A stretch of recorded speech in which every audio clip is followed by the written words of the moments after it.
తాకట్టులో ఉన్న బంగారాన్ని విడిపించి ఆ రోజు ఆన్లైన్ ధరకే కొంటుంది కొమ్మూరి గోల్డ్. అందరికీ నమస్కారం. సుమన్ టీవీకి స్వాగతం. నేను గీతాంజలి. ఇవాళ మనతో పాటు ఉన్న అతిథి శ్రీచక్రపీఠం వ్యవస్థాపకులు, సుమన్ టీవీ ప్రేక్షకులకు ఎంతో సుపరిచితమైనటువంటి ప్రముఖ జ్యోతిష్య పండితులు బ్రహ్మశ్రీ డాక్టర్ ప్రదీప్ జోషి గురుగారు.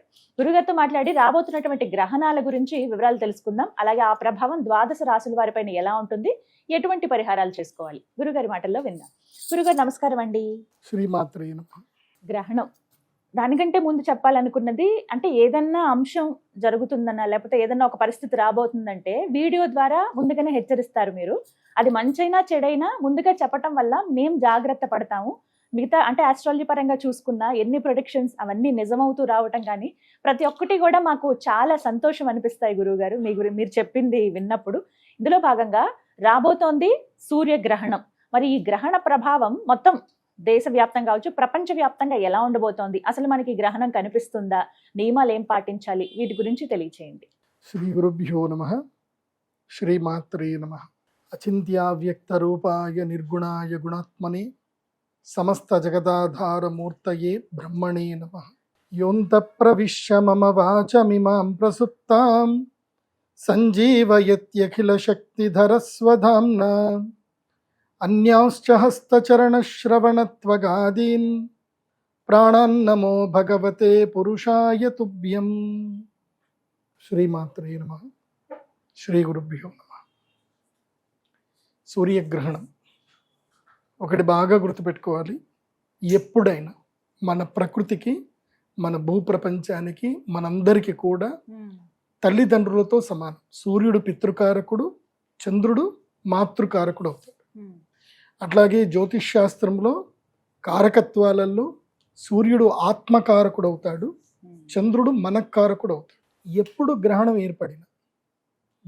ఎప్పుడు ఏర్పడినా కొంతమంది జీవితాలు సర్వనాశనమైపోతాయి, కొంతమంది జీవితాలు తేరుకుంటాయి, అద్భుతంగా తేరుకుంటాయి. వాళ్ళ జీవితంలో అసలు ఊహించని స్థాయికి వాళ్ళు వెళ్ళిపోతారు.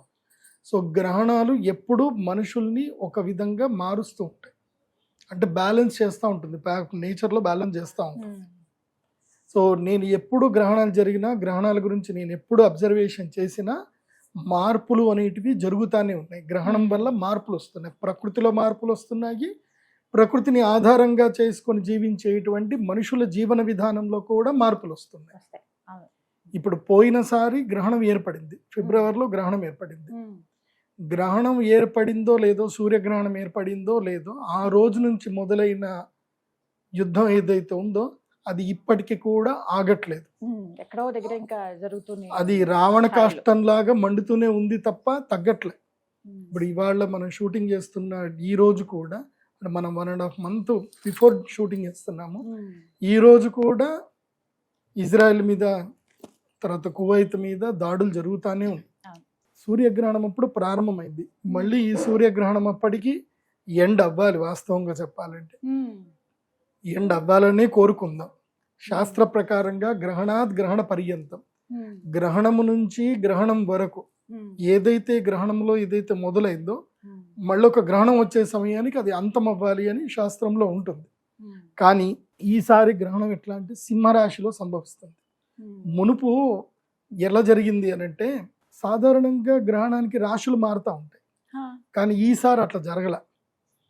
మొదలు సూర్యగ్రహణం జరిగింది ఎక్కడ అంటే కుంభరాశిలో సూర్యగ్రహణం జరిగింది, సింహరాశిలో చంద్రగ్రహణం జరిగింది. ఇప్పుడేమవుతుంది, సింహరాశిలో సూర్యగ్రహణము, కుంభరాశిలో చంద్రగ్రహణం అవ్వబోతుంది. అంటే గ్రహణము మారుతుంది, తీరుతెన్నులు మారుతుంది. ఈ తీరుతెన్నులు మారడం వలన అంటే రాశులు అవే ఉన్నాయి, కాకపోతే గ్రహణము స్థానాలు మారుతున్నాయి అంతే. సూర్యగ్రహణం, చంద్రగ్రహణం స్థానాలు మారుతున్నాయి. దీని పట్ల గనక చూస్తే రాబోయే సమయం లోపల విపరీతమైనటువంటి సమస్యలు ప్రజలు బేర్ చేయబోతున్నారు. ముఖ్యంగా మన భారతదేశానికి వచ్చేసరికి లీడర్షిప్ మీద, మన భారతదేశంలో ప్రధానమైన లీడర్లు ఎవరైతే ఉన్నారో వాళ్ళకి కొంచెం కష్ట సమయం. ఇప్పుడు పెద్ద పెద్ద లీడర్లకు, రాజకీయ నాయకులకు కష్ట సమయం వస్తుంది. అంటే ప్రజా వ్యతిరేకత ఏర్పడే అవకాశం ఉంటుంది. ఇప్పటి వరకు ప్రజల చేత మన్నన పొందినటువంటి వాళ్ళు కూడా ప్రజా వ్యతిరేకతని పొందేటువంటి అవకాశం ఉంటుంది. అదిగా ప్రజల్లో కూడా సహనం కోల్పోతారు, ప్రజలు సహనం కోల్పోతారు, అసహనం ఎక్కువైపోతుంది. దీనివల్ల కొన్ని అలజడులు జరుగుతాయి, కొంచెము అందరూ దీని ఏమంటారు గ్రూప్గా అందరు రావడము, దాడులు జరగడము, సో మళ్ళీ దాని మీద ఫైర్లు జరగడము, కొంతమంది చనిపోవడము, ఇవి కూడా భవిష్యత్తులో జరిగే అవకాశం ఉంటుంది. ఆగస్టు ఈ గ్రహణం 12వ తారీఖు తర్వాత భారతదేశ రాజకీయ వ్యవస్థలో కొన్ని అస్తవ్యస్తం అవుతాయి. అంటే కావాలని ఈ జెన్జీ అంటారు కదా, వాళ్ళని రెచ్చగొట్టడము, నేపాల్లో ఎట్లాగైతే బంగ్లాదేశ్లో అట్లా జరిగిందో మన దేశంలో కూడా అట్లా జరగడానికి కొన్ని విద్రోహ చర్యలు మన దేశం మీద అలాంటి పన్ను చేస్తాయి. దీనివల్ల కొంచెము ఇబ్బందులు జరుగుతాయి, పెట్రోల్ ధరలు ఇంకా పెరుగుతాయి, ఆయిల్ ధరలు పెరుగుతాయి. ఆల్రెడీ నేను చెప్పాను, చెప్పిందే జరుగుతుంది. బంగారము మాత్రం ఎవరు కొనకండి. ఎందుకోసం అంటే ఈ సూర్యగ్రహణం వరకు కూడా బంగారం రేట్లు పెద్దగా పెరగవు. సూర్యగ్రహణం తర్వాత పెరిగే అవకాశాలు ఉంటాయి. సో బంగారం ఎవరు కొనకండి. మన గౌరవ ప్రధానమంత్రి నరేంద్ర మోదీ గారు చెప్పారు, ఆయన మనందరికీ చెప్పి ఆయన కూడా బంగారం అమ్మేశారు. సో ఆర్బీఐ దాదాపుగా కొన్ని లక్ష కోట్ల బంగారం అమ్మేసిందని న్యూస్లో చెప్తున్నారు. సో బంగారం మన దేశం అమ్మేసింది. డాలర్ రేట్ పెరిగినప్పుడు మనకి బంగారం అమ్మితే అదే డాలర్ మనకి దొరికాయి, పెరిగిన డాలర్ రేటే మనకి దొరికాయి. కాబట్టి మన బంగారం అమ్మేశారు. ఇప్పుడు బంగారం కూడా అటు ఇటుగా కొట్టుమిట్టాడుతుంది. కాబట్టి బంగారం ఎవరైనా కొనేది ఉంటే investing.comలో చూసుకొని $4,200 కింద, $4,200 కింద ఉన్నప్పుడే కొనండి. 1,45,000 కింద ఉన్నప్పుడే బంగారం కొనుక్కోండి. అంతకు మించి ఎక్కువ రేట్లో కొనుక్కుంటే మీకు లాభం రావడానికి ఎక్కువ సమయం ఎక్కువ పడుతుంది. తర్వాత పెరుగుతుందండి బంగారం? బంగారం ఎప్పటికైనా ప్రెషియస్ మెటలే, అంతే కదా. అంటే ఆ 2 లక్షల మార్క్ దాటుతుందని చెప్పి చాలా వరకు అది పక్కా దాటు. అవునండి. కొన్ని అంటే జ్యోతిష్ శాస్త్ర ప్రకారంగా చెప్పినా ఎప్పటికీ బంగారానికి విలువ ఉంటుంది. బంగారానికి విలువ చూడగలుగుతామా గురువుగారి పెరిగిపోతే? ఒక రీసెర్చ్ లో ఏం చెప్తున్నారు అంటే S&P ఏదైతే స్టాక్ మార్కెట్ లో ఏదైతే ఒక రేటు ఇప్పుడు ఉందో అది ఇప్పుడు $6,000 ఉంది, బంగారం ఏమో $4,500 ఉంది. 2029కి వచ్చేసరికి బంగారము $12,000 వెళ్ళిపోతుంది, $10,000 నుంచి $12,000 వెళ్తుంది. కానీ S&P మాత్రం $9,000 వెళ్తుంది, అంతకన్నా ఎక్కువ వెళ్ళదు వాల్యూ. అంటే ఈక్విటీని కూడా బంగారము దాటేస్తుంది అని చెప్తున్నారు. బంగారం ఎప్పటికైనా వాల్యుబులే, కాకపోతే ప్రస్తుతం కొనకండి. మన మోదీ గారు చెప్పినట్టు ప్రస్తుతం కొనకండి. కొంటే మీరు ఎక్కువ ధరలో కొనాల్సి వస్తుంది. ఎక్కువ ధరలో బంగారం మీరు కొనకండి. ఎప్పటిదాకా కొనొద్దు అని అంటే నాకు కూడా గవర్నమెంట్లో క్లోజ్గా ఉంటారు కాబట్టి నేను ఎక్కువ రీసెర్చ్ చేస్తాను కాబట్టి బంగారం మీద ఎప్పటిదాకా కొనొద్దు అని అంటే ఎక్కువగా కొనేది ఉంటే ఎప్పటిదాకా కొనొద్దు అని అంటే మనకు ఇంపోర్ట్ డ్యూటీస్ తగ్గించేంత వరకు కొనకండి. ఇంపోర్ట్ డ్యూటీస్ ఇప్పుడు 16%, 18% చేశారు. జిఎస్టీ మొత్తం కలిపితే 19% అవుతుంది ఇంపోర్ట్ డ్యూటీ. సో అది తగ్గాలి. అది తగ్గితే 10% తగ్గింది అనుకోండి, 10% తగ్గిస్తుంది, మళ్ళీ గవర్నమెంట్ తగ్గిస్తుంది. అది కూడా మనకి దసరా ముందే తగ్గిస్తుంది, గవర్నమెంట్ తగ్గిస్తారు. దసరా ముందు పక్కా తగ్గిస్తారు. దసరా టైంలో చక్కగా బంగారం ఇష్టం వచ్చినంత కొనుక్కోండి. మళ్ళీ ధనత్రయోదశి టైంకి నేను చెప్తాను, నేను చెప్పినప్పుడు కొనుక్కోండి. ఈ లోపల మీరు కొనాలి అనుకుంటే ఒక ప్రైస్ ట్రాక్ చెప్తున్నాను, ఒక ప్రైస్ అది మనకి ఇండియన్ మార్కెట్లో దొరకదు. ఆ ప్రైస్కి మీరు MCXలో స్టాక్ మార్కెట్లో ETF రూపంలో కొనడానికి మాత్రం ఆ రేట్ దొరుకుతుంది. ఆ రేట్లో మీరు కొనుక్కోండి. investing.com అని ఒక వెబ్సైట్ ఉంటుంది, లేదా MCX ఒక వెబ్సైట్ ఉంటుంది, దాని లోపల చూసుకోండి. బంగారం ధర $4,300 నుంచి $4,200 కింద ఉంటే కొనుక్కోండి. అప్పుడు అందుకని చూడండి. వెండి కూడా కొనుక్కోండి. ఎప్పుడు కొనుక్కోండి అంటే వెండి $70 కింద పడిపోతుంది. ఇప్పుడు ఆల్రెడీ అంత 73కి నడుస్తుంది. $70 కింద పడిపోయి ఆల్మోస్ట్ 65 నుంచి $70 మధ్యలో మీకు ఏ రేట్ కుదిరితే ఆ రేటు కొనుక్కోండి. ఇంకా వేటిపైన ప్రభావం ఉంటుందండి? రాజకీయ నాయకుల పైన, వారి వ్యవస్థల పైన ప్రభావం ఉంటుందని చెప్పారు. బంగారం, వెండి ఈ వీటిపైన ఇంకా వేటిపైన ప్రభావం? ఆహార పదార్థాల మీద ఉంటుంది. అమ్మో, ఈసారి ఆహార పదార్థాలు కొనడం ఇంకెక్కువైపోతుంది. బియ్యం ధరలు పెరుగుతాయి, పప్పుల ధరలు పెరుగుతాయి, అన్నిటి ధరలు పెరిగిపోతాయి. ఆగస్టు తర్వాత చూస్తే ప్రతి దాని ధర పెరిగిపోతుంది. నేనైతే ఇండిపెండెంట్ హౌస్ ఉన్న వాళ్ళకి అందరికీ చెప్పేది ఏంటంటే మీ మిద్దె మీదనే చక్కగా తోటలు వేసుకోండి. మిద్దె మీద తోటలు వేసుకోండి, రూఫ్ గార్డెనింగ్ అని రూఫ్ గార్డెనింగ్ చేసుకోండి, చక్కగా అక్కడ నుంచి కూరగాయలు కొనుక్కోండి. నెలకి మీరు ఒక 3,000 నుంచి 5,000 సేవ్ చేసుకునే వాళ్ళు అవుతారు. రూఫ్ గార్డెన్ చేసుకోండి. ఆల్రెడీ సుమన్ టీవీలో ఉండే ఉంటుంది, అది లింక్ ఇవ్వండి, చూసి చేసుకోండి. రూఫ్ గార్డెనే చేసుకోండి, మంచిగా ఇంటి మీద రూఫ్ గార్డెన్ చేసుకోండి. నెలకు 5,000 మీరు సేవ్ చేసుకున్నట్టు. కావాలంటే 5,000 మీరు ఈటీఎఫ్లలో బంగారం కొనుక్కోండి, బాగుంటుంది. ఈటీఎఫ్లలో కొనుక్కుంటే మన డబ్బులు ఎక్కడికి పోవు మనకి, అదొకటి. ఇప్పుడు ఈ గ్రహణ ప్రభావం చేత రోగాలు కూడా తీవ్రతరం కాబోతున్నాయి. సింహరాశిలో, తర్వాత కుంభరాశిలో. ఎప్పుడైతే చంద్రగ్రహణం కుంభరాశిలో కూడా సంభవిస్తుందో రోగ తీవ్రత ఎక్కువ అవుతుంది.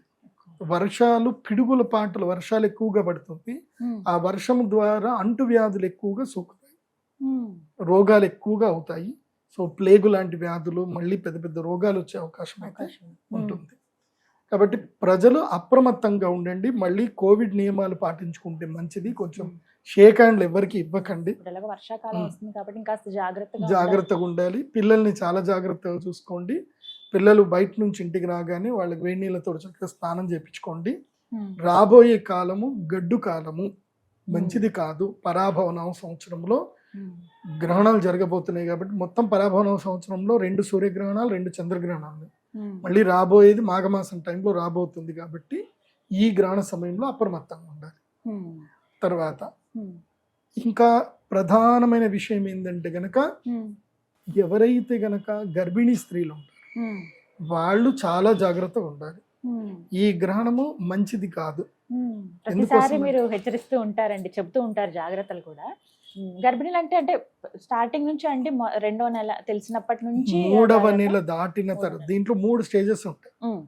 ప్రాథమికంగా పెద్దగా డేంజర్ ఏం కాదు. 1వ గర్భం నుంచి అంటే కన్సీవ్ అయిన టైం నుంచి 3వ నెల వరకు పెద్దగా ప్రభావం ఏమి ఉండదు. వీళ్ళు సాధారణంగా ఇంట్లో ఉంటే సరిపోతుంది. 4వ గర్భం నుంచి 6వ గర్భము మధ్యస్థం, వీళ్ళకి కూడా పర్వాలేదు. కానీ 7వ గర్భం నుంచి 9వ గర్భం ఏదైతే ఉందో ఇది చాలా కష్టతరమైంది. వీళ్ళు చాలా కాన్షియస్గా ఉండాలి. గ్రహణ వేద, గర్భవేద పడేది కేవలము 8 నెలల 9 నెలల పిల్లలకి ఎక్కువగా పడుతుంది. 7, 8, 9 నెలల పిల్లలకి. నేను జ్యోతిష్ శాస్త్ర ప్రకారంగా నేను ఎంతో రీసెర్చ్ చేసినప్పుడు, ఎందుకోసం నేను చేసిన రీసెర్చ్ అది గ్రహాణం మానవానాం చ సంబంధ అంటే దాని మీద వేశాను. అంటే గ్రహాణం ప్రభావ మానవాన ఉపరి కథం భవతి అనే దాని మీదనే రీసెర్చ్ చేశాను. దాంట్లో నేను అబ్జర్వేషన్ చేసింది ఏంటంటే, ఎవరైతే గనక వాళ్ళు పుట్టిన తేదీ ఏదైతే ఉంటుందో సూర్యగ్రహణానికి చంద్రగ్రహణానికి మధ్యలో ఎవరైతే పుడతారో వాళ్ళు జీవితంలో సఫర్ అవుతానే ఉంటారు. అయితే హెల్తీగా సఫర్ అవుతారు, లేదంటే ఫినాన్షియల్గా సఫర్ అవుతారు, లేదా మ్యారిటల్ లైఫ్గా సఫర్ అవుతారు. సో వాళ్ళకి ఎక్కడ స్టెబిలిటీ ఉండదు. ఏదో ఒక వెలతి మాత్రం వాళ్ళని పట్టుకొని పిండుతూ ఉంటుంది. మీరు మీ జీవితంలో మీరు ఎప్పుడు పుట్టారో మీరు తెలుసుకోవాలి. మీరు ఆ స్టేజ్లో ఉన్నారు, ఒక సాటిస్ఫాక్టరీ లేదు, ఎక్కడ పోయినా డిసప్పాయింట్లో ఉన్నారు. సింపుల్, ఇప్పుడు గూగుల్ ఏఏ వచ్చింది, జెమినీ ఏఏ వచ్చింది.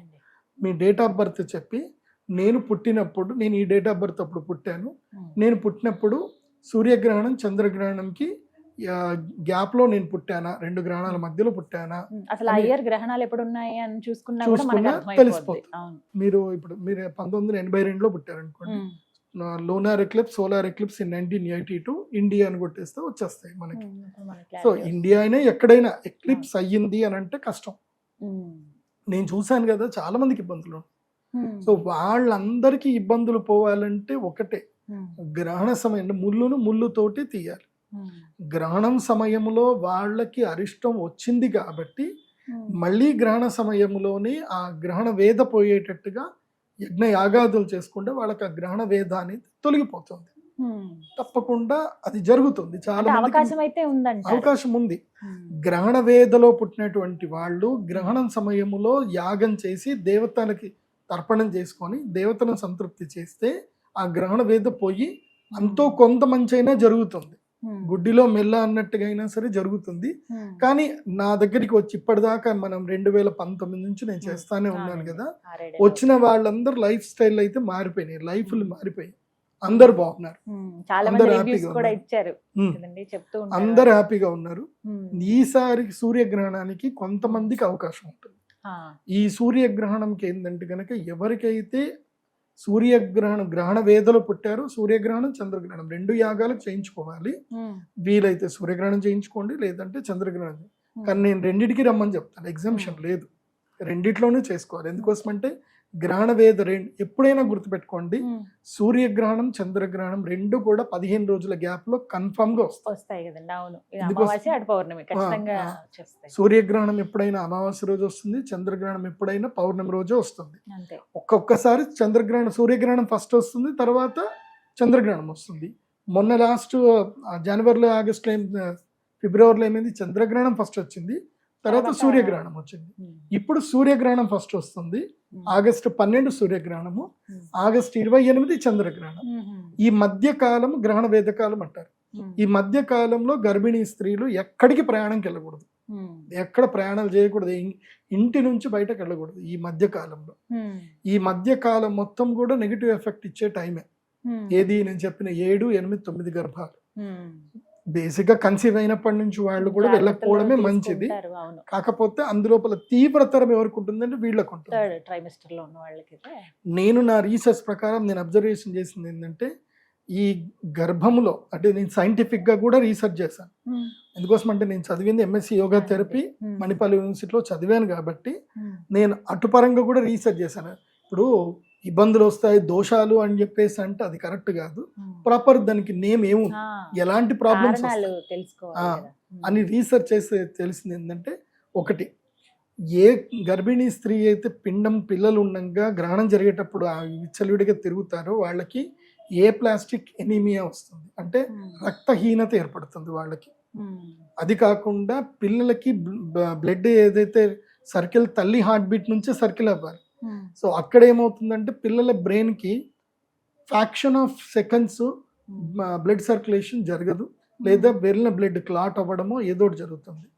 దానితో వాళ్ళు ట్యూమర్ తోటి, బ్రెయిన్ ట్యూమర్ తోటి అయినా పుడతారు, లేదంటే ఆటిజం తోటి పుడతారు. సో ఏదో ఒక వైకల్యం తోటి పుట్టడం జరుగుతుంది. కాబట్టి గర్భిణీ స్త్రీలు మాత్రం ఈ గ్రహణ సమయంలో చాలా జాగ్రత్తగా ఉండండి. ఇది వర్షాకాలంలో వస్తుంది కాబట్టి, చాతుర్మాస్య వ్రత సమయంలో వస్తుంది కాబట్టి ఆకుకూరలు తినకండి. ముద్దపప్పు తినండి, అన్ని బీజాలు పప్పులు చేసుకొని తినండి. ఆకుకూరలు తినకండి, ఆకుకూరలు నిషిద్ధం. ఎందుకోసం అంటే ఇది మనకి కరెక్ట్గా ఆషాఢ శుద్ధ ఏకాదశి నుంచి మొదలు ఆషాఢ తర్వాత భాద్రపద శుద్ధ ఏకాదశి వరకు ఈ 1 month టైపు మనము ఏవి తినకూడదు. ఇప్పుడు సేమ్ అదే భాద్రపద పౌర్ణమి వరకు, ఆషాఢం శ్రావణ పౌర్ణమి వరకు ఏంటంటే మనకి శాఖావ్రతం ఉంటుంది కాబట్టి ఆ కూరలు తినకూడదు. కాబట్టి మనం ఇక్కడ చాలా అబ్జర్వేషన్ చేసుకొని గర్భిణీ స్త్రీలు ఆకుకూరలు ఎక్కువగా తినకండి. కూరగాయలు ఆకుకూరలు తక్కువ చేయండి. మంచిగా జీడిపప్పులు తినండి, వంటలు చేసుకొని తినండి, పప్పులు ఎక్కువ తినండి. తింటే తినొచ్చు, కానీ మీ అబ్జర్వేషన్లో ఉండదు. ఎందుకోసం అంటే ఈ సమయంలో ఏం జరుగుతుందంటే విష జంతువులు విషం కక్కే సమయం ఇది. సో ఆ విషం కక్కినప్పుడు అవి ఆకుకూరల మీద పడ్డమో దేని మీద పడ్డమో జరగడం వల్ల రోగాలు వచ్చే అవకాశం ఉంటుంది. సాధారణంగా ఈ శాఖావ్రతం చేసేటప్పుడు ఎవరు తినకూడదు, కానీ ముఖ్యంగా మనకి ఫ్యూచర్ జనరేషన్ గర్భిణీ స్త్రీలే కాబట్టి వీళ్ళు జాగ్రత్తగా ఉంటారు. గురుగారు, ఇంతకీ అసలు సూర్యగ్రహణం ఎప్పుడు ఏర్పడుతుంది, సమయం తెలుసుకోవచ్చండి? ఈ సూర్యగ్రహణము పరాభవనవ సంవత్సరము ఆషాఢ మాసము అమావాస్య రోజున మన భారతదేశ కాలమాన ప్రకారము రాత్రి 9 గంటలకు ప్రారంభమయ్యి 1:30 వరకు ఈ గ్రహణం ఉంటుంది, సూర్యగ్రహణం. అయితే ఇది మన భారతదేశంలో కనబడదు. దేవస్థానాలు క్లోజ్ చేయడము, తర్వాత పట్టు స్నానాలు, విడుపు స్నానాలు ఏవి ఉండవు. ఇది మనకి వర్తించదు. కాకపోతే గ్రహణ వేద మాత్రం అందరికీ వర్తిస్తుంది. గ్రహణ దోషము వస్తుంది, అసలు భారతదేశంలో అయితే కనిపించదు. మనకి నియమాలు ఏమి లేవు. అనుష్ఠానం చేసుకునేటువంటి వాళ్లకు, దోష పరిహారం చేసుకునేటువంటి వాళ్ళకి ఇది పర్వకాలం పర్వకాలం కాబట్టి పర్వకాల రీత్యా మనం చేసుకోవచ్చు. కానీ ఒక అవకాశం ఇది నిజంగా చెప్పాలంటే, మీరు అన్నట్టు ఇలాంటి ముఖ్యమైన తిథులు రోజులు వినియోగించుకోవాలి దోష నివారణకి వాటికి. అలాగే ఇక 12 రాశుల వారికి ఎలాంటి ప్రభావం ఉందో అది ఖచ్చితంగా మిమ్మల్ని అడగాలి గురుగారు. ఎందుకంటే మేము గతంలో కూడా అలా ఒక్కసారి రీచెక్ చేసుకున్నా, అలాంటి పరిస్థితే జరిగింది కదా, చాలా అంటే ఆ ప్రొడిక్షన్ కరెక్ట్ అయింది కదా అనే భావన వస్తుంది మీ వీడియోస్ చూసినప్పుడు. సో ద్వాదశ రాశుల వారు కూడా ఎదురు చూస్తున్నారు, మరి వారిపైన ఈ సూర్యగ్రహ ప్రభావం ఎలా ఉంటుందంటారు? ద్వాదశ రాశుల్లో ఈ సూర్యగ్రహణము సింహరాశిలో మఘా నక్షత్రంలో ఏర్పడబోతుంది. కాబట్టి మఘా నక్షత్రం వారికి, సింహరాశి వారికి ఈ గ్రహణం మంచిది కాదు. ఆత్మన్యూనత ఏర్పడుతుంది, సెల్ఫ్ కాన్ఫిడెన్స్ పోతుంది, ఎక్కడి లేని ధైర్యము, దుఃఖము కలుగుతాయి, అవమానాలు ఏర్పడతాయి. సో లేనిపోని రూమర్స్ మీ మీద క్రియేట్ అవుతాయి, బాధపడతారు. సో చాలా వరకు ఇబ్బందులు కలుగుతాయి సింహరాశి వారికి. జన్మస్థానములో ఎప్పుడైతే గ్రహణం ఏర్పడుతుందో మీ యొక్క ఉనికికి కష్టం వచ్చే అవకాశం ఉంటుంది. అంటే ఉన్నట్టుండిగా ఉద్యోగం వెళ్ళిపోతుంది, ఉన్నట్టుండి మీ ఆఫీస్లో మీరు మంచిగానే ఉంటారు, ఏదో రూమర్స్ క్రియేట్ అయిపోతాయి, మీరు మిమ్మల్ని జాబ్లో నుంచి తీసేయడమో లేకపోతే ఏదో ఒకటి అందరూ మిమ్మల్ని అవమానించడమో ఇట్లాంటివి ఏదో ఒకటి జరుగుతాయి. కాకపోతే ఇది ఛాలెంజింగ్ టైంగా తీసుకోవాలి. అవును, గురుగారు చెప్పినట్టుగానే ఈ గ్రహణం టైంలో నాకు ఇలా జరగాలి, జరుగుతుంది, ఓకే, ఇది విధి, నాది కాదు. సో నేను దీన్ని ఛాలెంజ్ ఫేస్ చేస్తాను, ధైర్యంగా ఛాలెంజ్ ఫేస్ చేస్తాను. సో సింహరాశి వారికి ఇది మంచి టైం కాదు. సింహరాశి వారికి ధైర్యము నష్టపోయే అవకాశం ఉంటుంది, కాబట్టి మంచి టైం అయితే కాదు సింహరాశి వారికి. కాబట్టి సింహరాశి వారు చాలా జాగ్రత్తగా ఉండాలి. సో ఎట్లాగో ఇప్పుడు మనకి గురుగ్రహం కూడా మారింది, ద్వాదశ స్థానంలోకి వచ్చాడు, కాబట్టి ఖర్చులు కూడా బాగా పెరుగుతాయి. లేనిపోని దాంట్లోకి వేళ్లు పెట్టకండి, మీది కాని పనిలోకి మీరు చేయబెట్టకండి. ఓకే, ఏ మీకు సంబంధం లేని పని జోలికి వెళ్ళకండి. మీ పని ఏదో మీరు జాగ్రత్తగా చేసుకోండి, ఎవరు ఏదైనా సరే పట్టించుకోకండి సింహరాశి వారు. ఆ తర్వాత ద్వాదశ రాశి గ్రహణము ద్వాదశ స్థానం ఎవరికి ద్వాదశ స్థానంలో జరుగుతుంది అంటే కన్యా రాశి వారికి గ్రహణం ద్వాదశ స్థానంలో, సింహం కాబట్టి. అవునండి. సో కన్యా రాశి వారికి గత ఫిబ్రవరి నుంచి, అంటే అప్పుడు సూర్యగ్రహణం చంద్రగ్రహణం కూడా కన్యా రాశి వారికి పెద్ద దెబ్బ కొట్టింది. ఇప్పుడు కూడా గురుగ్రహం ఎంత బలంగా ఉన్నా ఈ శ్రావణ పౌర్ణమి వరకు కన్యా రాశి వారికి 15 రోజుల్లో కూడా దెబ్బ కొడుతుంది. కాబట్టి కన్యా రాశి వారికి ద్వాదశ స్థానంలో ఉండడం మూలాన వ్యయము, ఖర్చులు ఎక్కువగా పెరుగుతాయి, అనవసరమైన అప్పులు అవుతాయి. సో తొందరపడి ఏ నిర్ణయం తీసుకోవద్దు, ఏ కొనుగోలు చేయకూడదు, ఏ అమ్మకాలు చేయకూడదు, ఏ అగ్రిమెంట్లు, సిగ్నేచర్లు కన్యా రాశి వాళ్ళు ఈ టైంలో చేయకూడదు. ఈ 15 రోజుల కాలం కన్యా రాశి వారు మీ యొక్క కర్ణ పిశాచిని తీసి పక్కన పెట్టేయండి. కర్ణ పిశాచి అంటే ఏంటి? ఫోన్. ఈ దయ్యం మిమ్మల్ని చంపేస్తుంది. సో ఈ దయ్యం ఎక్కడ ఉన్నా చాలు మీ మైండ్ ని తినేస్తా ఉంటుంది. కర్ణ పిశాచిని తీసి పక్కన పెట్టండి. ఎక్కడికైనా ఏ టెంపుల్కో ఎక్కడికో క్షేత్రంకి వెళ్ళిపోండి, ఉత్తరాఖండో, బద్రీనాథ్, కేదార్నాథ్, ఎక్కడికో వెళ్ళిపోండి. గురుగారు ఫోన్ లేకపోతే ఎలా గురుగారు, ఫోన్ పేలు, గూగుల్ పేలు ఎట్లా చేయాలి గురుగారు? ఓకే, అయితే డూ సెల్ఫ్ కంట్రోల్, ఎంత అవసరమో అంతవరకే వాడండి. సో అక్కడ వాడుకొని వెళ్ళండి. 15 రోజులు భగవత్ సేవలో ఉండండి. ఇంకా వేరే ఏ ఆలోచన వద్దు. ₹1 లాభం వస్తున్నది అని మీకు ఎవరైనా ఫోన్ చేసి చెప్పినా, వస్తుందని చెప్పినా మంచిది, ₹1 కదా, పోతే పోన్లే, 15 రోజుల దాకా నేను ఏం చెయ్య అనేటట్టుగానే ఉండండి. కాబట్టి ద్వాదశం అంటే వ్యయస్థానములో గ్రహణం జరిగితే మొత్తం మీ ఆస్తి అంతా లాగేస్తాడు. లాస్ట్ టైం అదే జరిగింది, కన్యా రాశికి అదే జరిగింది. సో కాబట్టి లాభాలన్నీ వెళ్ళిపోతాయి, డబ్బులన్నీ పోతాయి. కాబట్టి ఏది జరిగినా, ఏదైనా ఆహా, అవును, చేద్దాం, చూద్దాం అని అనండి తప్ప ఏది చేయకండి. తీసుకోవద్దు, నో డిసిషన్ టేకింగ్. కన్యా రాశి వాళ్ళు సేవలో ఉండాలి, భగవత్ సేవలో ఉండాలి. ఆ వ్యయం అంతా కూడా భగవంతుడి దగ్గరికి వెళ్ళి సేవ చేయాలి. వీలైతే శృంగేరి వెళ్ళండి, అక్కడ చంద్రశేఖర స్వామి వారిది మంచి దేవస్థానం ఉంటుంది. పక్కనే మీకు ₹1000కి 800 కూడా రూమ్లు దొరుకుతాయి. చక్కగా రూమ్ తీసుకోండి, రోజు తుంగా నదిలో స్నానం చేయండి. అమ్మవారికి ఒక 100 ప్రదక్షిణలు, అయ్యగారికి ఒక 100 ప్రదక్షిణలు. అయ్యగారికి సాయంత్రం, అమ్మగారికి పొద్దున ప్రదక్షిణలు వేసుకోండి, తినండి, పడుకోండి. ఇంకేం చేయకండి. తిన్నామా, పడుకున్నామా, ప్రదక్షిణలు చేసామా, సేవ చేసామా, తెల్లారిద్దాం చూడడం, అంతకు మించి వేరే ఏం చేయకండి. కన్యా రాశికి ఇదే వర్తిస్తుంది, అదేవిధంగా వృషభ రాశికి ఇదే వర్తిస్తుంది, మకర రాశికి కూడా ఇదే వర్తిస్తుంది, సింహరాశి వాళ్ళకు కూడా వర్తిస్తుంది. 4 రాష్ట్రాల వాళ్ళకి నేను చెప్పేది ఇదే. మన టైం బాగా లేదు అని అంటే గడ్డి పూసవతోటి కూడా మనకి హాని జరిగే అవకాశం ఉంటుంది. ఓకే, సో నేను అదేదో సినిమా చూసాను, రవితేజది ఏదో క్రాక్ అని ఒక మూవీ ఉంటుంది.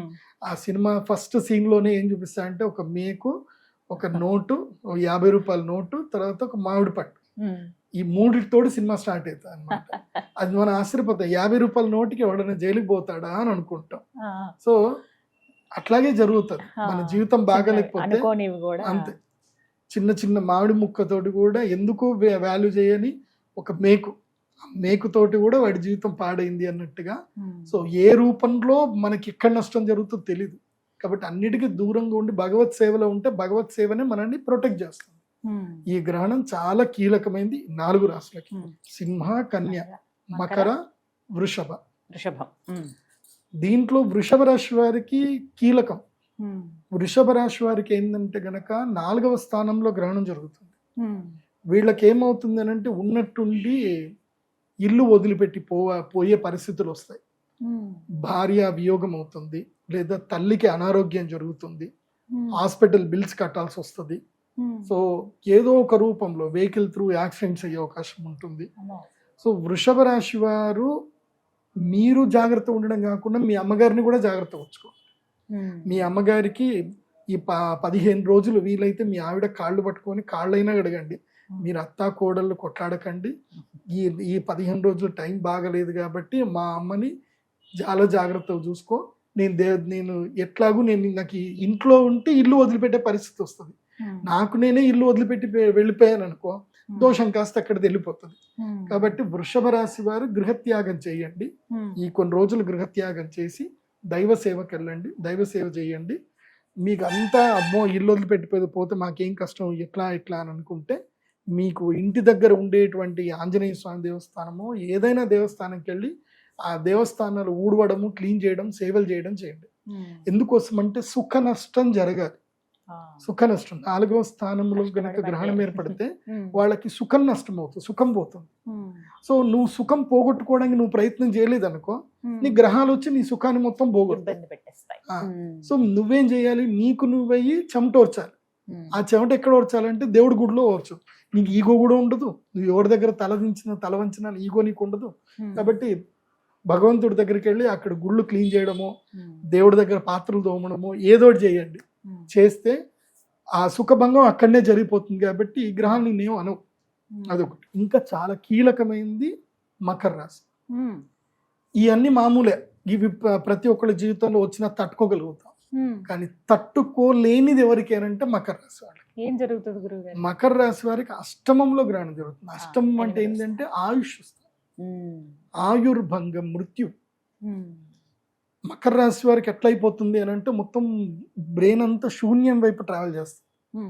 నాకెవరూ లేరు, నేను ఎవరైతే నా వాళ్ళు అనుకున్నారో వాళ్ళందరూ నన్ను మోసం చేశారు, వాళ్ళు నన్ను వద్దనుకుంటున్నారు, ఇంకా నేను బతికి వేస్ట్, నేను వాళ్ళకి ఏందో నేను చచ్చి సాధించి చూపిస్తాను. ఇలాంటి మైండ్ సెట్కి నారోగా బ్రెయిన్ ఫార్వర్డ్ అయిపోతుంది. నారో అంటే అర్థం ఏంటంటే ఇంకా దారి కనపడదు అనమాట. ఇంతకు మించి ఇంకోటి లేదు అంటే వెనక్కి తిరగడానికి రాదు, ఏమీ రాదు అనమాట. అంటే మీరు సందులో ఇరుక్కుపోతే మీరు వెనక్కి తిరగడానికి కూడా ఎట్లాగైతే రాదో అలాంటి మైండ్ సెట్ లోపలికి వెళ్ళిపోతారు మకర రాశి.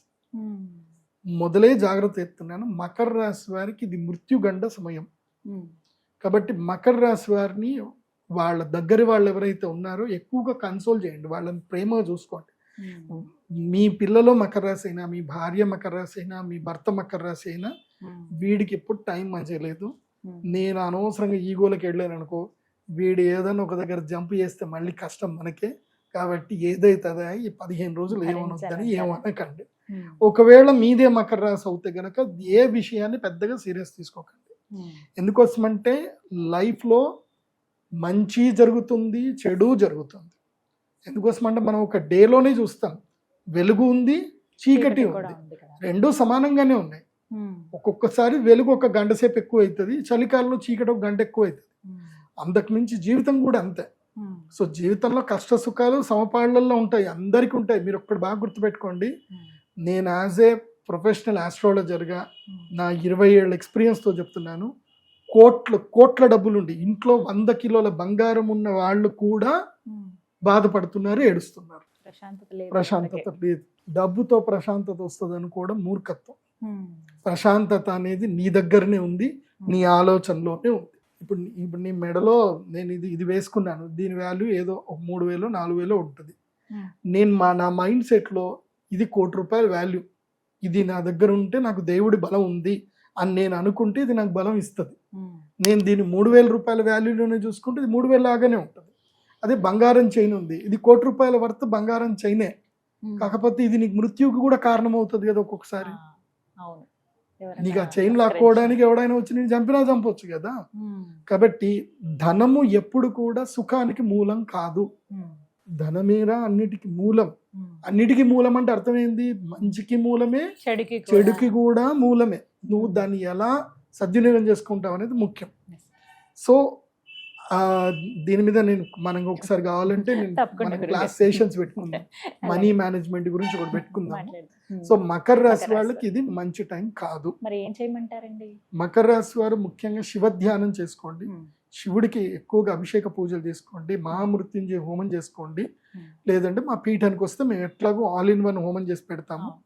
మా పీఠానికి వచ్చి అక్కడ సేవ చేసుకున్నా సంతోషంగా సేవ చేసుకోవచ్చు. మా పీఠం లోపల మమ్మల్ని ఇబ్బంది పెట్టకుండా మీరు అక్కడ ఉండి సేవ చేసుకుంటానంటే సేవ చేసుకోవచ్చు, కానీ మమ్మల్ని ఇబ్బంది పెట్టేది ఉంటే మాత్రం రావు పీఠంకి. ఎందుకోసం అంటే మా పీఠంలో మేము ఏం ఉండదు, ఖాళీగా ఉంటుంది. ఎవరైనా వస్తే అక్కడ సేవ చేసుకొని మీ పాటికి మీరు ఏదో తినేసి ఊర్లో తినేసి వచ్చి ఉంటాను అంటే ఉండండి అట్లా. కానీ మాత్రం అక్కడ ఎవరు లేరు, చేసేవాళ్ళు ఎవరు లేరు, సేవ చేసేవాళ్ళు ఎవరు లేరు. సేవ చేసుకోవడానికి రావాలంతే. మంచి పీఠానికి వెళ్ళండి, మంచి మఠాలకి. అక్కడ జోషి మఠం ఒకటి ఉంటుంది, లేదా గాయత్రి పరివార్ ఒకటి ఉంటుంది ఉత్తరాఖండ్లో. అక్కడికి వెళ్ళి దేవసేవ చేయండి, గంగానది స్నానం చేయండి, బాగా ఉండండి ఈ 4 రాష్ట్రాల వాళ్ళకి. ఇది చివరిగా గురుగారు, ఇది అంటే ఎప్పటి నుంచి ఈ ప్రభావం మొదలవుతుంది వీరికి? ఆగస్టు 12కి గ్రహణం ఉంది కదా, ఆగస్టు 1వ తారీఖు నుంచి ఆగస్టు 31 వరకు, ఆగస్టు మంత్ అంతా ఉంటుంది వీళ్ళకి. ఓకే, ఈ క్రమంలో ఆ సమయాన్ని కుదుర్చుకుని చక్కగా దైవ సేవలో ఉంటే మంచిది. గురుగారు, మరి ఈ కేతుగ్రస్త సూర్యగ్రహణ ప్రభావం మిగతా రాశుల వారిపైన ఎలా ఉంటుంది? అంటే ఎవరికైనా కాస్త కలిసి వస్తుందా గురుగారు? ద్వాదశ రాశుల్లో ఎవరికి బాగుంటుంది? నేచర్ ఎప్పుడైనా బ్యాలెన్స్ అవుతుంది. నలుగురికి నెగిటివ్ ఉంది అని అంటే నలుగురికి పాజిటివ్ అవుతుంది. ఓకే, రిమైనింగ్ నలుగురికి నార్మల్గా ఉంటుంది, మధ్యస్థంగా ఉంటుంది. నేచర్ ఎప్పుడైనా బ్యాలెన్స్ గానే వెళ్తుంది. అందుకే ప్రకృతి యోగముతో సమానం అని అంటారు. సో నేచర్ ప్రతిసారి అన్ని బ్యాలెన్స్ చేసుకుంటుంది. సో నలుగురికి బాగాలేదు. ఎవరికి? సింహరాశి వారికి, వృషభ రాశి, మకర రాశి, కన్యా రాశి, ఈ నలుగురికి బాగాలేదు. వీళ్ళు మా శ్రీచక్ర పీఠానికి వచ్చి యాగం చేసుకోవాల్సిందే. మీ ఇష్టం ఉంటే రండి, లేకపోతే లేదు. ఏదైనా దైవ సేవ అయినా చెయ్యండి. మిగతా 4 రాశులు ఏంటంటే గనక దశమ స్థానము, ఏకాదశ స్థానంలో గ్రహణం జరిగితే వాళ్ళకి అదృష్టం. ఏంటి? దశమము, ఏకాదశ స్థానంలో జరిగితే వాళ్ళకి మంచి జరుగుతుంది. అలాగే ధైర్య స్థానము, రుణస్థానం, శత్రుస్థానంలో గ్రహణం జరిగితే వాళ్ళకి ధైర్యం వస్తుంది, శత్రుబాధ, రుణబాధ మొత్తం పోతుంది. సో ఇప్పుడు ఫస్ట్ మనకు తెలుసుకోవాల్సింది అని అంటే ధైర్య స్థానం ఎవరికి? మిథున రాశి వారికి తమ ధైర్య స్థానంలో ఈ గ్రహణం జరుగుతుంది. కాబట్టి మిథున రాశి వారికి ఎక్కడ లేని ధైర్యం వస్తుంది, ఎక్కడ లేని శక్తి వస్తుంది, ఆలోచనలు వస్తాయి.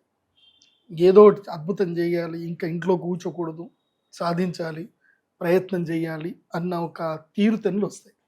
కాబట్టి మిథున రాశి వారికి ఈ గ్రహణం కలిసి వస్తుంది. నేను మిథున రాశి వారికి ఏం చెప్పేది అంటే మీరు ఇంట్లో ఉండకండి అని చెప్తాను. మీరు రీసెర్చ్ చేయండి, బయటకు వెళ్ళండి, ఢిల్లీ వెళ్ళండి, కోల్కతా వెళ్ళండి, రాజస్థాన్ వెళ్ళండి, గుజరాత్ వెళ్ళండి, లిస్ట్ రాసుకోండి, ఒక 100 రకాల బిజినెస్ల గురించి రీసెర్చ్ చేయండి. నేను ఏ రాష్ట్ర వాళ్ళకంటే ఓన్లీ మిథున రాశి కాదు, ఇది అందరికీ చెప్తున్నాను. మిథున, వృశ్చిక, తుల, అదేవిధంగా మీన రాశి వారి కొంచెం తక్కువ అనుకోండి. మీన రాశి వాళ్ళకి వేరే చెప్తాను, కానీ ఈ 3 రాశులు మిథున, వృశ్చిక, తుల, ఈ 3 రాశుల వాళ్ళు తప్పకుండా బిజినెస్ మీద రీసెర్చ్ ఫోకస్ చేయండి. బిజినెస్ ఎలా చేయాలి, కొత్త వ్యాపారం ఏం చేయాలి, తక్కువ పెట్టుబడిలో ఏం చేయాలి, 0 పెట్టుబడిలో కూడా బిజినెస్ చేయొచ్చు. నేను చాలా ఐడియాలు నేను చెప్తాను, మేము డిస్కస్ చేస్తున్నాము. సో మీకు ఇంకా రెగ్యులర్గా వీడియోస్ ఇచ్చినప్పుడు చెప్తాను. ఓకే, మనీ పాలసీ మీద మనీ మంత్ర వీడియోస్ కూడా చేస్తాను ఇప్పటి నుంచి. అది మీరు అందరూ కూడా వినండి. సో మిథున్ రాశి వారు ఏంటంటే ప్రోగ్రెసివ్ వైపు ప్రయత్నం చేయండి. తులారాశి వాళ్ళకి ఈ సంవత్సరము గడ్డు కాలం రాబోతుంది.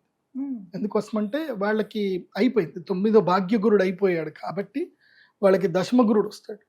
తులారాశి వాళ్ళకి దశమ గురువు రావడంతో వాళ్ళకి ఉద్యోగంలో ఇబ్బందులు, ఖర్చులు ఎక్కువైపోవడము, మానసిక వ్యధ, అనవసర ప్రయాణాలు ఎక్కువ అవుతాయి.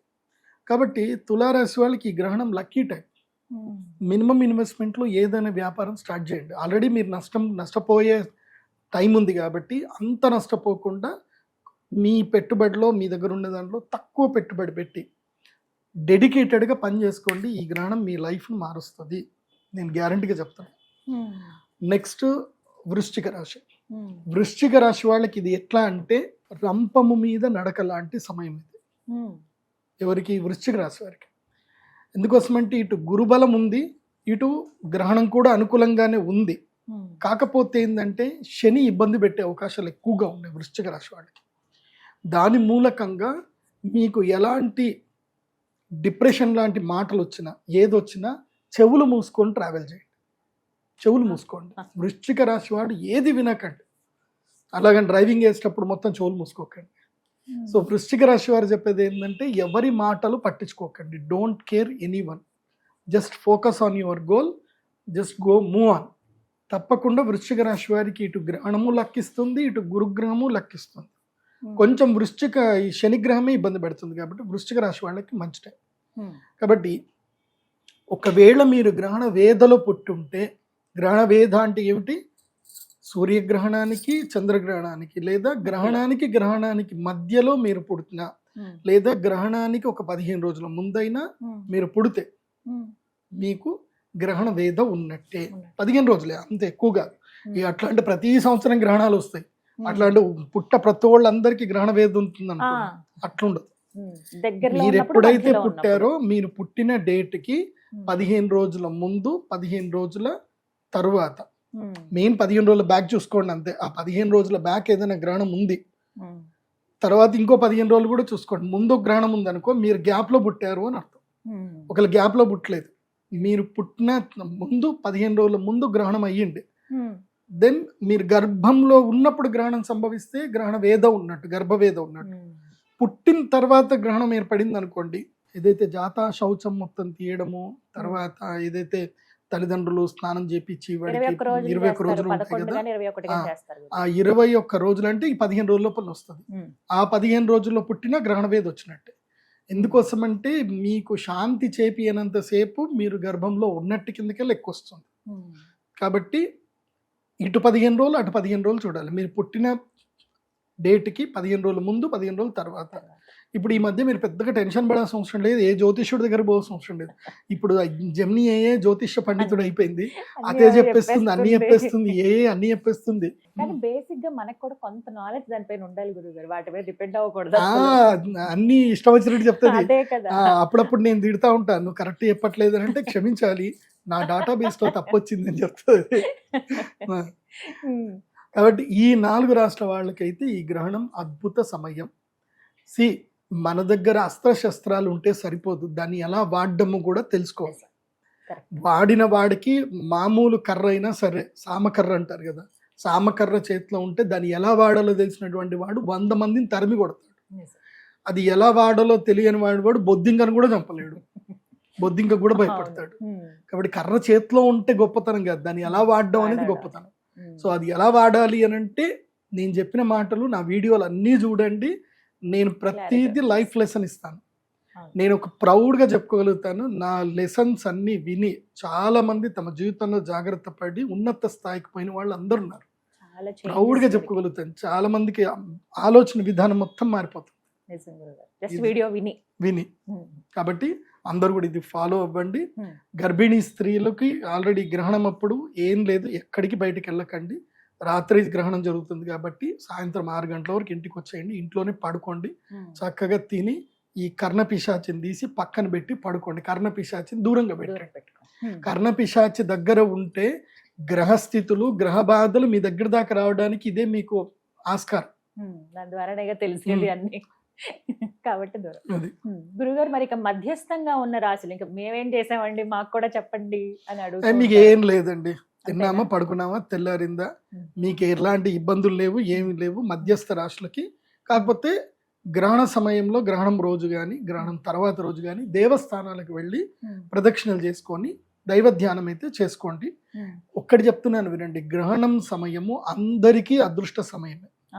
ఎవరైతే ఉపాసన చేస్తారో, ఎవరైతే దైవోపాసన చేసి ధ్యానం చేసుకుంటారో, జపం చేసుకుంటారో, ఒక్కటి గుర్తుపెట్టుకోండి, గ్రహణం సమయంలో ఒక్కసారి ఓం నమో నారాయణాయ, ఓం నమో నారాయణాయ అని ఒక్కసారి గ్రహణం అంటే మీరు మామూలు సమయంలో 1,00,000 సార్లు అంటే ఎంత పుణ్యం వస్తుందో, గ్రహణ సమయంలో ఒక్కసారి అంటే 1,00,000 సార్లు అన్న పుణ్యం వస్తుంది.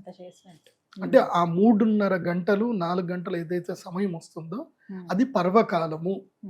ఆ టైంని సద్వినియోగం చేసుకోవాలి. మోస్ట్ ఆఫ్ ద అంటే నేను బ్రాహ్మిన్స్ కాబట్టి మేమంతా మా ఫ్రెండ్స్ అందరము మా చిన్నప్పటి నుంచి మేము చూస్తున్నాం కదా, గ్రహణం వస్తే మా ఇంట్లో అది ఎప్పుడు ఏ గ్రహణం ఉన్నా లేకున్నా, మా నాన్న గ్రహణం వస్తే మాత్రం నన్ను మా నాన్న ఒక్కరోజు కూడా కొట్టలేదు, కానీ గ్రహణం వస్తే మాత్రం ఇట్లా చూస్తాడు మా నాన్న, ఆడ కూర్చోవాలి జపం చేసుకుంటూ కూర్చోవాలి, కూర్చోలేదంటే మాత్రం ఇంకా అంతే. కానీ ఎరా చేసుకోరా, జపం చేసుకో, గ్రహణం మంచి టైం చేయు అని అంటారు. సో మా నాన్న చెప్పిన మాట అదొకటైతే వినాల్సిందే. మా ఇళ్లలో ఎక్కడ పోయినా మీరు ఏ బ్రాహ్మణుల ఇళ్లలో చూసినా మోస్ట్ ఆఫ్ ద వేద బ్రాహ్మణులు అందరి ఇళ్లలో గ్రహణ సమయంలో జపం చేసుకుంటారు. అందుకే కదా మేము గుళ్ళు బంద్ చేస్తాం. గుళ్ళు బంద్ చేయడానికి ఏదో దేవుడికి ఏదో ఆపత్తి వస్తుందనో, గుళ్ళో మైలు వస్తుందని కాదు. ఎందుకు దేవస్థానాలు మూస్తారు అంటే అది బ్రాహ్మణులకు అనుష్ఠానం చేసుకునే టైం కాబట్టి గుళ్ళు మూస్తారు. ఎందుకోసం అంటే మీకోసం మంత్రాలు చదువుతాం కానీ మా కోసం మంత్రాలు చదవం కదా ఎప్పుడు. భగవద్గీతలో చెప్తారు, అంటే వేరే వాళ్ళ కోసం యాగం చేసినా, వేరే వాళ్ళ కోసం పూజ చేసినా అది తామసికం కింద వస్తుంది. రాజసిక, తామసిక, సాత్విక. నీ కోసం నువ్వు చేసుకుంటే అది సాత్వికం. సో అది సాత్వికం ఎప్పుడు వస్తుందంటే ఇప్పుడు వస్తుంది. అంటే ఒక్క బ్రాహ్మణుడు ఒక గ్రహణం సమయంలో 4 గంటల పాటు ఆయన జపం చేసుకుంటే అది 4 నెలలకు సరిపడ శక్తిని ఇచ్చేస్తుంది. అది లోకక్షేమం కోసమే. అంటే తనకి శక్తిని ఇస్తుంది. ఎందుకోసం అంటే పౌరోహిత్యము, అర్చకత్వం కూడా పాతకాల్లో ఒకటి, అది కూడా పాపాల్లో ఒకటి. ఎందుకోసం అంటే వాళ్ళ యొక్క కర్మలన్నీ మీరు అంటించుకోవడమే. ఇప్పుడు మీరు ఆశీర్వాదం చేస్తున్నారు, మీరు బాగుండండి అని ఆశీర్వాదం చేస్తే జడ్జిమెంట్ ఇచ్చిన యమధర్మరాజు ఏమనాలి మరి, నేను వీడి జీవితం నువ్వు తీసుకో మరి అని అంటారు కదా. అందుకే సో అది మనకు అంటొద్దు అని అంటే దైవ రక్ష కావాలి కాబట్టి గ్రహణం సమయంలో తప్పకుండా అనుష్ఠానం చేసుకోవాల్సిందే.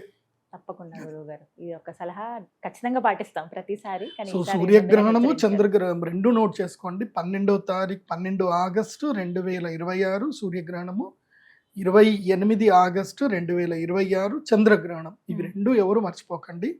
దయచేసి పండితులు, విఘ్నులు ఎవరైనా సరే ఈ వీడియో చూసిన తర్వాత కింద గ్రహణం లేని దానికి ఎందుకు అనవసరంగా చెప్తున్నారు అంటే మీ అందరికి కూడా మీరు పుస్తకాలు చదవండి, బృహత్ సంహిత పుస్తకం చదవండి, అదేవిధంగా వశిష్ఠ సంహిత చదవండి, గర్గ సంహిత చదవండి, కశ్యప సంహిత చదవండి. గ్రంథాలలో క్లియర్గా చెప్పారు ఏంటంటే గనక గ్రహణ వేధ 25% గ్రహణం కనబడే ప్రదేశంలో కూడా ఉంటుంది. 100% అయితే ఎక్కడ ఉంటుంది, గ్రహణం ఎక్కడ కనిపిస్తుందో అక్కడ ఉంటుంది. గ్రహణ వేధ 25% గ్రహణం కనబడకపోయినా ఉంటుంది అనేది పరాశర సంహితలో చెప్పారు, అన్నిట్లో చెప్పారు. కాబట్టి ఆ స్మృతి గ్రంథాలు మీరు చదివి విమర్శించండి. లేని గ్రహణం ఉన్నట్టుగా చెప్తున్నారంటే లేని గ్రహణం ఎక్కడ ఉంది, గ్రహణం ఉంది. అంటే నేను ఆ మధ్య కొంతమంది విమర్శకులు ఇష్టం వచ్చినట్టు మాట్లాడితే విన్నాను.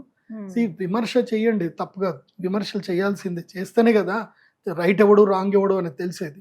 విమర్శ చేయాలి కానీ శాస్త్ర ప్రకారంగా ప్రమాణబద్ధంగా చూసుకొని చేయాలి. నేనేది చెప్పినా శాస్త్ర ప్రమాణబద్ధంగానే చెప్తాను కానీ నా సొంత పైత్యాలు ఏవి నేను మీకు చెప్పను. ఆ విషయం అయితే ఖచ్చితంగా తెలుసు గురుగారు, మాకు ముందుగానే హెచ్చరిస్తూ ఉంటారు. ఈసారి ఎప్పటిలాగానే ఇంకాస్త ముందుగానే హెచ్చరించారు కాబట్టి ఇలా అంటే అయిపోతాయి రోజులు, ఎంతసేపు అండి, జూన్ ప్రారంభం అయిపోయింది, అప్పుడే ఇంకొంచెం ఉంటే జూలై, ఇక తర్వాత ఆగస్ట్ వచ్చినట్టే. కాబట్టి కానీ చాలా చక్కగా వివరించి చెప్పారు మేము ఎంత జాగ్రత్తగా ఉండాలి. అలాగే ఎవరైతే అవకాశం ఉందో వారు నిజామాబాద్ లో ఉన్నటువంటి పీఠం దగ్గరికి వచ్చి ఈ యాగంలో పాల్గొనవచ్చు. వివరాలు వెబ్సైట్ లో ఉంటాయండి మనకి, pradeepjoshi.com వెబ్సైట్ లోనే ఉంటాయి. దయచేసి మా ఆఫీస్ నుంచి అయితే మీకు ఎవరు ఫోన్ చెయ్యరు. నా పేరు చెప్పి చాలా మంది ఫోన్లు చేసి డబ్బులు తీసుకుంటున్నారట. ఎవరికి డబ్బులు వేయకండి. డైరెక్ట్ గా నా వెబ్సైట్ లో మీరు బుకింగ్ చేసుకొని ఆ వెబ్సైట్ ద్వారానే పేమెంట్ చేయండి. ఇంకా వేరే ఎవరికి పేమెంట్ చేయకండి. పేమెంట్ చేసేటప్పుడు నా పేరు కనిపిస్తుంది, ప్రదీప్ జోషి అని పేరు కనిపిస్తుంది. ఒకవేళ మొబైల్ కి నంబర్లో ఫోన్ పే గూగుల్ పే చేసేది ఉంటే అండ్ మీరు గూగుల్ పే ఫోన్ పే చేసినా కానీ మళ్ళీ ఫోన్ చేసి నేను చేశాను, నేను దీనికోసం అని చెప్పి క్లియర్ గా చెప్పండి. మీరు ఎవరో ఎప్పుడో పేమెంట్ చేసి ఉంటారు, మా పిల్లలు చూడరు, నేను పేమెంట్ చేశాను, నాకు ప్రసాదాలు రాలేదని మీరు కంగారు పెడితే మేమేం చేయలేము. వెబ్సైట్ ద్వారా చేసుకుంటే మంచిది. గురుగారు, ఇప్పుడు ఈ గ్రహణం అప్పుడు జరిగేటువంటి యాగంలో పాల్గొన్న వాళ్ళకి ఎటువంటి ప్రసాదం ఇస్తారండి? ప్రత్యేకంగా ఒక ప్రసాదం ఉంటుంది గ్రహణం అప్పుడు. ఇది నార్మల్ టైంలో ఇవ్వం. ఒక ప్రత్యేకమైన శివలింగం ఉంటుంది. శివలింగము అంటే ఒక ప్రత్యేకమైన స్టోన్. అది ఆ రాతికి ఒక అద్భుత శక్తి ఉంటుంది. సప్తవర్ణాలు కనిపిస్తాయి, 7 వర్ణాలు, రెయిన్బో కనిపిస్తుంది. ఆ స్టోన్ ఏంటంటే చంద్రామృత శిల అని ఒకటి ఉంటుంది. It's rare material. అది మీకు ఎక్కడ దొరకదు. అది నేను తెప్పించుకున్నాను కాబట్టి మా దగ్గర ఉంటుంది కాబట్టి ఉంటుంది. అది మళ్ళీ నేను మీకు ఇచ్చిన తర్వాత అది మీకు మీ వంశాలు మీరు అది చాలా చక్కగా జాగ్రత్త పెట్టుకొని పూజలు చేసుకోండి. మీరు ఆ చంద్రామృత శివలింగాన్ని ఇట్లా సూర్యుడికి చూపిస్తే అందులోపల మీకు కలర్స్ కనిపిస్తాయి. సో చంద్రామృత శివలింగం అంటే అమృత శివలింగం. అది చూస్తే మీకు తెలుస్తుంది. చంద్రశిల అంటారు. అది ప్రత్యేకమైన శివలింగం. అది 100 మందికి మాత్రం ఇస్తారు, మళ్ళీ ఎక్కువ మందికి లేదు. మళ్ళీ గురుగారు మేము వచ్చాము నైట్ అయిపోయిందంటే 100 మందికి. మళ్ళీ నెక్స్ట్ ఎప్పుడు సూర్యగ్రహణం ఉన్నా చంద్రగ్రహణం ఉన్నా రండి, బుక్ చేసుకోండి. 100 మందికి మాత్రమే అలౌడ్. 100 మందికి మించి ఎవరికైతే ఇవ్వడం జరగదు. ఎందుకోసం అంటే అవి నా దగ్గర కొంచెమే స్టాక్ ఉంటాయి. మొత్తం మీద నా చేయి మీద వెళ్ళలేదు ఒక 5,000 మందికి వెళ్తాయి అంతే, అంతకుమించి ఎక్కువ వెళ్ళవు. అది కూడా 5,000 మందికి గ్రహణంకి 100 చొప్పున ఎప్పుడు వస్తాయో. ఎందుకోసం అంటే ఆ చంద్రామృత కొన్ని పదార్థాలు ఉంటాయి. ఇప్పుడు మేము ధనత్రయోదశి రోజు ఇచ్చేటువంటిది ఒక ప్రత్యేకమైనది. అది ధనత్రయోదశి రోజే ఇస్తాం, ఇంకా ఏ రోజు ఇవ్వం. అప్పటికి మాత్రమే. అక్షయ తృతీయ రోజు ఇచ్చే అక్షయ పాత్ర ఆ రోజే ఇస్తాం, మళ్ళీ ఎప్పుడు అక్షయ పాత్రలు ఇవ్వం. ధనత్రయోదశి రోజు అట్లాగే గ్రహణం అప్పుడు సూర్య చంద్ర గ్రహణం అప్పుడు ఇచ్చేటువంటి చంద్రామృత శివలింగం ఏదైతే ఉందో అది అమృత శివలింగం అప్పుడే ఇస్తాం, మళ్ళీ ఇంకెప్పుడు ఇవ్వం. తర్వాత రాహుకేతు లాకెట్ ఇస్తాం. రాహుకేతు లాకెట్ ఉంటుంది. సో దాంట్లో పగడము, దాంట్లో గోమేధికము, తర్వాత వైడూర్యం 2 కలిపింది సర్పాకారంలో ఉంటుంది. అది మెడలో ధరిస్తే కనుక ఇంకా వాళ్ళకి ఒక సర్టిఫికేషన్ అనమాట, వీళ్ళు గ్రహణ వేదప్పుడు పూజ చేశారు కాబట్టి రాహుకేతువులు వీళ్ళని ఇబ్బంది పెట్టకూడదు అని రాహుకేతు లాకెట్ మేము ఇస్తాము. అది మెడలో వేసుకుంటే ఇంకా అంతే. ఇంకా సో వాళ్ళ జోలికి రాదు. ఇంకా అదొక సింబల్ అనమాట. ఆ నెగిటివ్ ఆరా రావాలి అని అంటే ఇది చూస్తే ఇంకా రాదు. ఇంకా అవి 2. తర్వాత అరిష్ట నివారణ యంత్రం అని ఒకటి ఉంటుంది. సో ఏ అరిష్టాలు రాకుండా ఉండడానికి మేము అన్ని అథర్వణ వేదంలో సూచించినట్టుగా యంత్రాలన్నీ క్రోడీకరించి ఒక 12 యంత్రాలని క్రోడీకరించి తయారు చేసిన యంత్రం ఉంటుంది. ఆ యంత్రం అందరికి ప్రసాదంగా ఇస్తాం. ఇవే. ఆ తర్వాత ఈ కృష్ణ స్ఫటిక మాల, జ్వాలాముఖి మాల లేదా కృష్ణ స్ఫటిక మాల, ఏదో ఒక మాల ఇస్తాం. ఈ మాల వేసుకుంటేనే గ్రహణ యాగం చేయాలి, లేకపోతే చేయకూడదు. సో ఎవరైనా సరే రాలేకపోతాం అనుకుంటారు అనుకోండి, గ్రహణం అప్పుడు మేము విదేశాల్లో ఉన్నాం, మాకు ప్రసాదం కావాలి అని వాళ్ళు కూడా ఆన్లైన్ ద్వారా బుక్ చేసుకొని ఆన్లైన్ పూజ అని ఉంటుంది, అది సెలెక్ట్ చేసుకొని మీరు పేమెంట్ చేసి మీ గోత్రనామాలు ఇస్తే మీకు ప్రసాదం అయితే పంపించడం జరుగుతుంది. ఆన్లైన్ ద్వారా పూజ చేసిన వాళ్ళకి వాళ్ళ గోత్రనామాలు చదివి పంపిస్తాము. దయచేసి మీ గోత్రనామాలు చదివామా లేదా రికార్డింగ్ చేసి మాకు పంపించండి అని ఎవిడెన్స్ అడిగే వాళ్ళు మాత్రం దయచేసి మాకు పేమెంట్ చేయకండి. నమ్మకం ఉంటేనే పేమెంట్ చేయండి, నమ్మకం లేకోళ్ళకి పే చేయకండి. ఎందుకోసం అంటే మేము ఆ హడావిడిలో మంత్రాలు చదివేటప్పుడు ఒకసారి కరెంటు పోయి ఉంటుంది, ఒకసారి లైట్ ఉండదు, ఒకసారి మాకు కెమెరామెన్ అవైలబుల్ ఉండడు, వాడి గురించి అని మేము ఆగలేం కదా. సో నా పేరు చదవలేదు, రికార్డింగ్లో రాలేదు అని అంటే దానికి నేనేం చేయలేను. కాబట్టి డోంట్ యాక్ట్. మేము తప్పకుండా గోత్రనామాలు అందరూ చదువుతాం. అండ్ అది అమ్మవారి ముందు పెట్టిన ప్రసాదం. అది మీ గోత్రనామాలు చదివినా చదవకపోయినా అమ్మవారి ముందు ప్రసాదం పెట్టామంటే అది మీకు ప్రసాదం, అది వస్తుంది. ప్రసాదం వస్తే అమ్మదేలాగానే భావించండి. కాబట్టి ఆన్లైన్ ద్వారా కూడా మీరు పూజలు చేసుకోవచ్చు విదేశాల్లో ఉండేటువంటి వాళ్ళకు. కాకపోతే కొరియర్ ఛార్జెస్ ఎక్స్ట్రా తీసుకుంటాం. చక్కగా వివరించారు. ధన్యవాదాలు గురువు గారు. శ్రీమాత. విన్నారు కదండి, గ్రహణానికి సంబంధించి నిజామాబాద్ పీఠంలో మీకు చక్కగా యాగం జరుగుతోంది. మీరు ముందు వెబ్సైట్ లోకి వెళ్తే డీటెయిల్స్ అన్ని తెలుస్తాయి, ఇంకా ఎలాంటి కార్యక్రమాలు ఉంటాయి ఏంటంటే. ఇప్పుడు రాబోతున్నది ఇవే కాబట్టి గురువు గారు చెప్పిన విధంగా ఎవరికైతే అవసరమో వీరు ఖచ్చితంగా ఈ రాసులు వాళ్ళు చేసుకోవాలి అనుకున్నప్పుడు డైరెక్ట్ గా వెబ్సైట్ కి వెళ్ళి మీరు లాగిన్ అయిన తర్వాత మీకు డీటెయిల్స్ తెలుస్తాయి. ఇంకా సందేహం ఉంటే నేను నెంబర్ ఏదైనా ప్రొవైడ్ చేస్తాను. అలాగే మీరు డైరెక్ట్గా అందులోనే పేమెంట్స్ అవి చేసి ముందుగానే రిజర్వ్ చేసుకోవచ్చు. ఎందుకంటే ప్రదీప్ జోషి గారు ఏదైనా పూజా కార్యక్రమం కానీ యాగం కానీ ఏదైనా పెడితే గురువు గారి ఆదేశం మేరకు చాలా త్వరపడతారు, త్వరగానే అయిపోతాయి అవి బుకింగ్స్ కూడా. ఆ అవకాశం కాకుండా మీరు ఇంకా ముందుగానే కాల్ చేసి వివరాలు కనుక్కుంటే మంచిది. ఇంకేమైనా సందేహాలు ఉన్నా మీరు నెంబర్కి కాల్ చేసి వివరాలు తెలుసుకోండి. నమస్కారం.